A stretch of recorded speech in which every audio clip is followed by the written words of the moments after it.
जहां श्रद्धालु स्नान कर रहे हैं। 12 किलोमीटर के क्षेत्र में फैले सभी 44 घाटों पर ऐसी व्यवस्था की गई है कि जिससे किसी को भी कोई परेशानी न हो। ये अपने आप में अद्भुत अवसर है।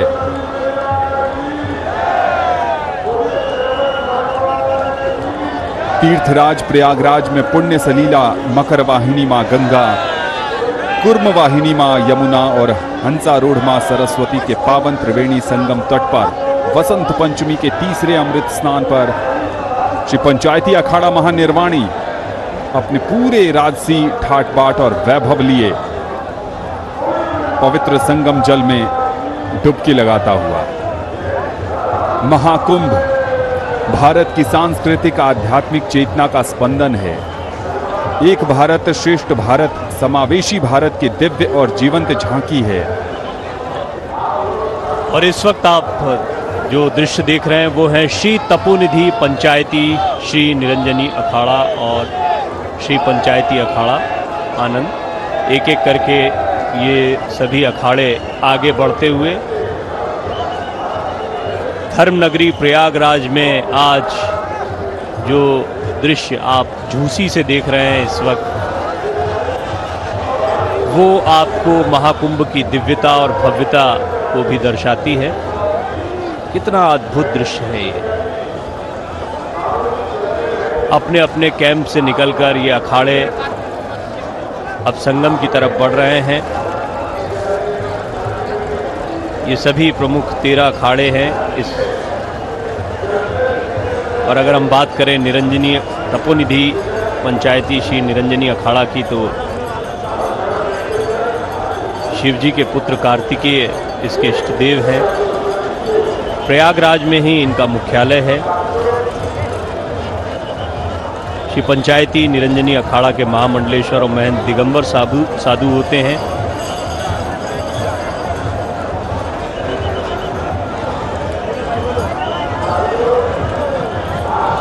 और हम जब भी इस तरह से अखाड़ों को निकलते देखते हैं तो इनकी तैयारियों के विषय में हमेशा मन में एक सोच आती है, क्योंकि हम जानते हैं कि ये सभी अखाड़े इस भव्यता के लिए भी जाने जाते हैं।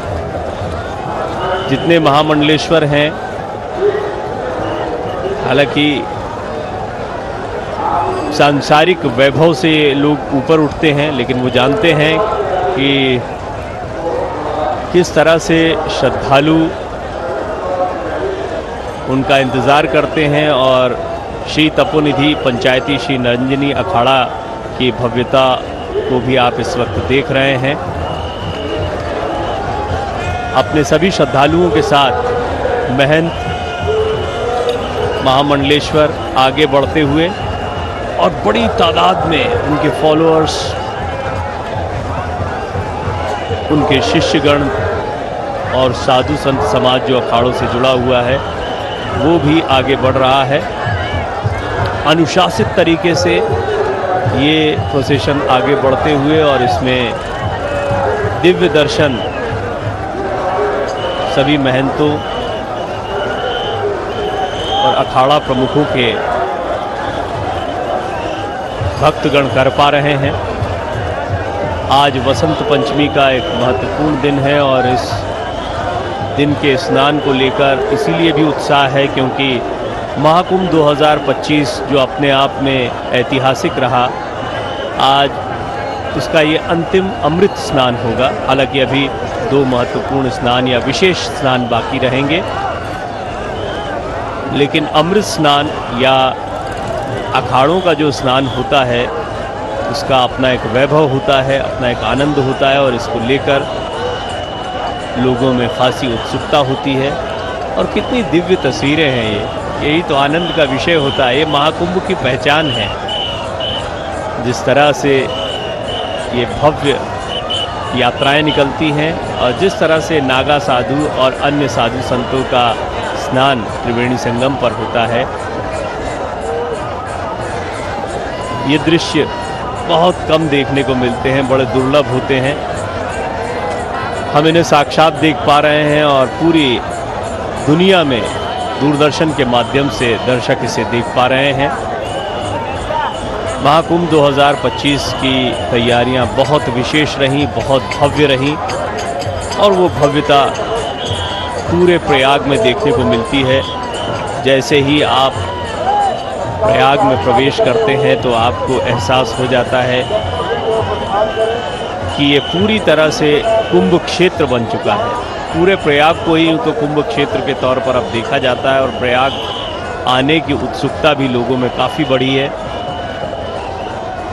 यही वजह रही कि करोड़ों की तादाद में श्रद्धालु अलग अलग अवसरों पर यहाँ आ चुके हैं। आज वसंत पंचमी के अमृत स्नान के अवसर पर भी इसी तरह देश भर से श्रद्धालु यहाँ पहुँचे हैं।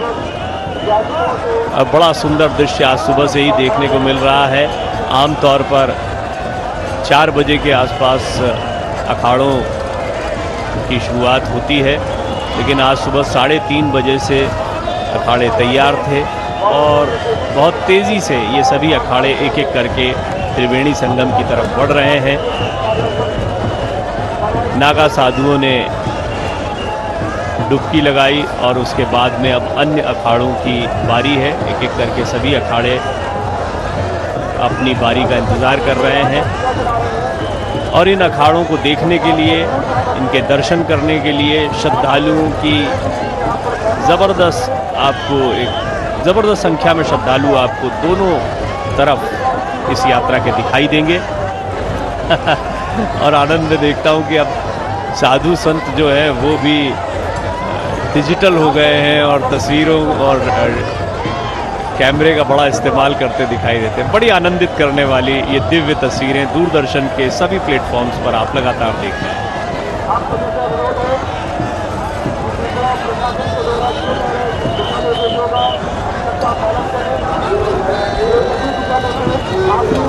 ये तस्वीरें आप लगातार दूरदर्शन पर देख पाएंगे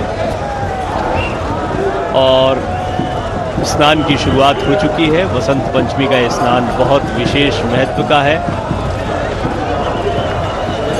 महाकुंभ 2025 में आप देख रहे हैं नागा साधुओं की एक और टोली अब आगे बढ़ते हुए और अब ये टोली स्नान के लिए आगे बढ़ रही है।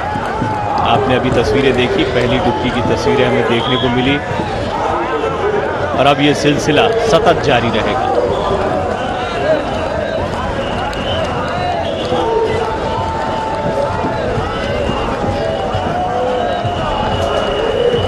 ओम वाग्देवी नमो नमः।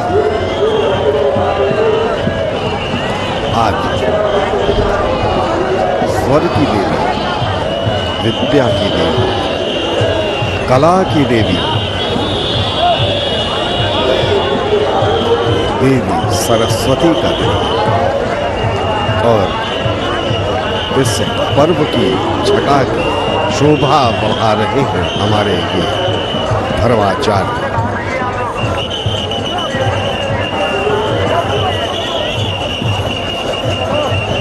इस समय आप देख रहे हैं हमारे सभी संतों की, अखाड़ों की दिव्य और भव्य शोभा यात्रा।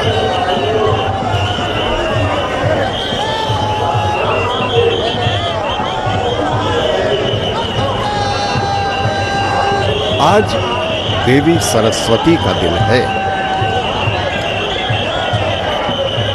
देवी सरस्वती धरा पर कैसे अवतरित हुई इसकी कथा है, किंतु उन्होंने जो ज्ञान बांटा, जो ब्रह्म ज्ञान उन्होंने हम सब मानव मात्र के लिए प्रस्तुत किया, उसके संवाहक हैं हमारे ये आचार्य।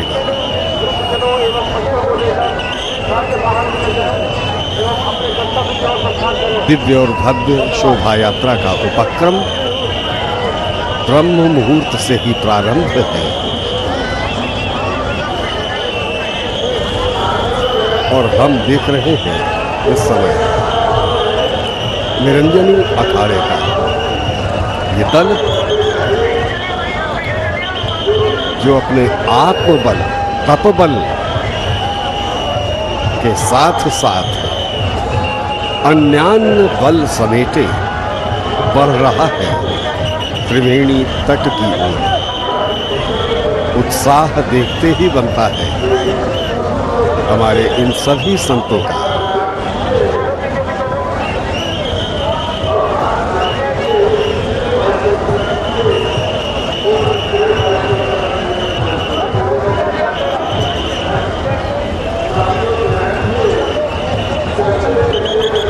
तेरह प्रमुख अखाड़े हैं हमारी सनातन परंपरा के। उन सभी का स्नान अमृत स्नान की श्रेणी में आता है। और अमृत स्नान क्यों? अमृत स्नान इसलिए कि इनकी तपस्या से, इनके अध्ययन से, इनके चिंतन मनन से जो विशिष्टताएं इन सभी देव पुरुषों में उत्पन्न होती हैं, वो संगम में स्नान के पश्चात त्रिवेणी जल को अमृतमयी बना देती है। और उसी अमृतमयी स्नान में पुण्य की एक डुबकी लगाने के लिए देश के सुदूर अंचलों का ये जन समूह भी यहाँ उमड़ रहा है। इन दिव्य संतों के दर्शन करके उपकृत हो रहा है। उत्साहित जनसमूह निश्चय ही दूर दूर से आने की प्रक्रिया में इन्हें थकान भी आती है, किंतु जहाँ सौदा आस्था का हो वहाँ इन छोटी मोटी बातों का ध्यान कहाँ किसे रहता है।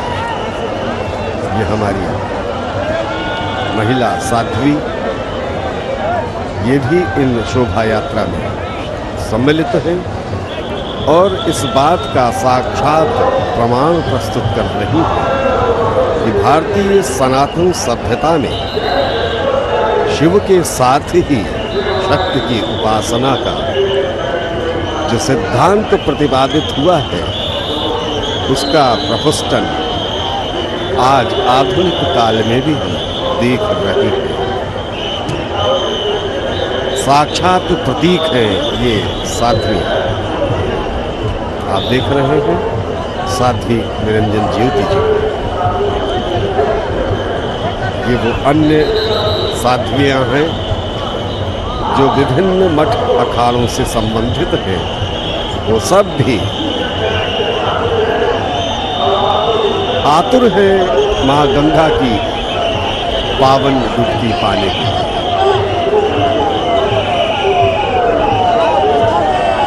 ये दिव्य और भव्य दृश्य ये नयनों में संजो कर संरक्षित रखकर कहीं गहरे बसा लेने वाले दृश्य है। ये दृश्य अद्भुत तो है ही, दुर्लभ भी है। इनके दर्शन हम ऐसे ही सुअवसरों पर कर सकते हैं जब कोई विशिष्ट आयोजन होता है, विशेषतया कुंभ आदि पर्व पर।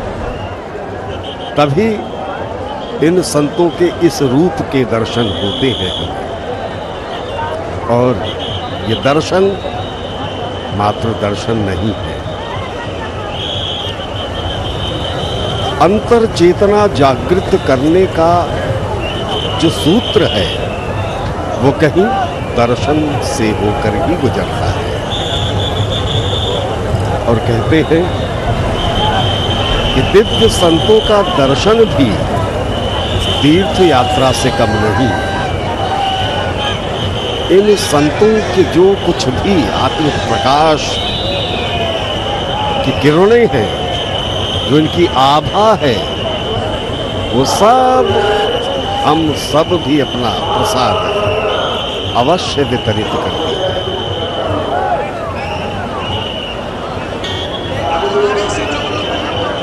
दिव्य और भव्य शोभा यात्राएं, और उनमें ये ऐसे रथ देखकर ऐसा जान पड़ता है मानो हम कलिकाल में न होकर पुनः सतयुग में पहुंच गए। ऐसे ही दृश्य यहाँ तीर्थराज प्रयाग की धरा पर बार बार साकार होते दिखाई पड़ते हैं।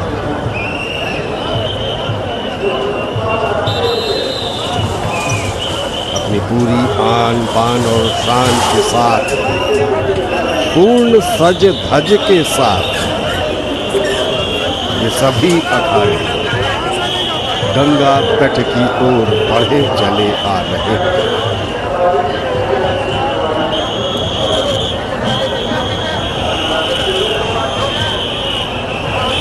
ये अपार जन समूह आप देख रहे हैं, ये उपक्रम, ये क्रम कल से ही चालू है, क्योंकि इस बार पंचमी तिथि कल ही लग गई।